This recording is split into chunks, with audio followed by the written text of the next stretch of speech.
Hello again. It's only a few weeks since we saw a sudden crisis which the British government had to cope with. This was the unexpectedly rapid advance of the Taliban forces in Afghanistan, which led ultimately to the fall of Kabul. The response was a simple one: to fly as many Afghan refugees as they could to Britain, and promised thousands of others that they could come to this country if only they were able to get out of Afghanistan somehow. Now we face another crisis, an apparent inability of commercial companies in Britain to transport petrol and diesel to garages, which is leading, of course, to long queues as drivers try to fill up the tanks of their cars. This has, it seems, been precipitated by a shortage of heavy goods vehicle drivers. There's a desperate need for 100,000 HGV drivers, so we are told. The government's solution? To start issuing as many visas as they can for foreign drivers. In other words, here, have some more immigration. There seems to be a pattern here that whatever difficulty arises, the one remedy available always seems to be increased immigration to Britain.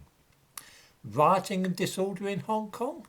Gosh, we'd better issue 5 million passports to Chinese people and promise them the right to come and live in the United Kingdom. Not enough hospital staff during the pandemic? That's right. We will bring in another 10,000 immigrants to fill the gaps. Immigration seems to solve all problems. Of course, another way of solving the problems which were arising through a lack of HGV drivers and nurses might be to train more British people to be able to take up such jobs. The problem here is that this policy would take years to bring about the required outcome, and no government wants to look beyond the next general election. The next election will be in less than 3 years, and training nurses and getting them into hospitals would take longer than that, so it might not help to get people to vote for the government. The effects might not even be visible by then in hospitals. Easier to recruit more foreigners. 8,000 new foreign nurses came to Britain in the last year and a half. Much the same applies to HGV drivers. A campaign to get young people to aim for this as an ambition and gearing further education colleges towards preparing youngsters for this line of work would take years. It wouldn't pay off until after the next election, too late to garner any votes. In the meantime, we can always just increase immigration to deal with short-term problems. I observe in today's newspaper that chemotherapy is being rationed because there's an NHS staff crisis. I have a suspicion that the answer to this problem will involve more immigration.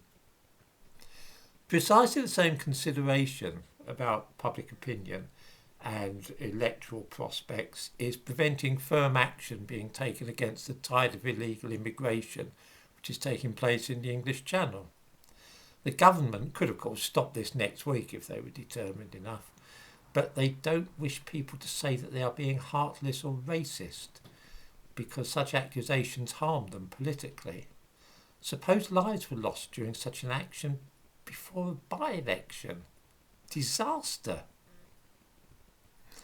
Although I am a great fan of democracy, I'm beginning to think that it might be no bad thing if a leader were to take charge who would not have to worry for a while about pleasing voters and winning an election in 2 or 3 years.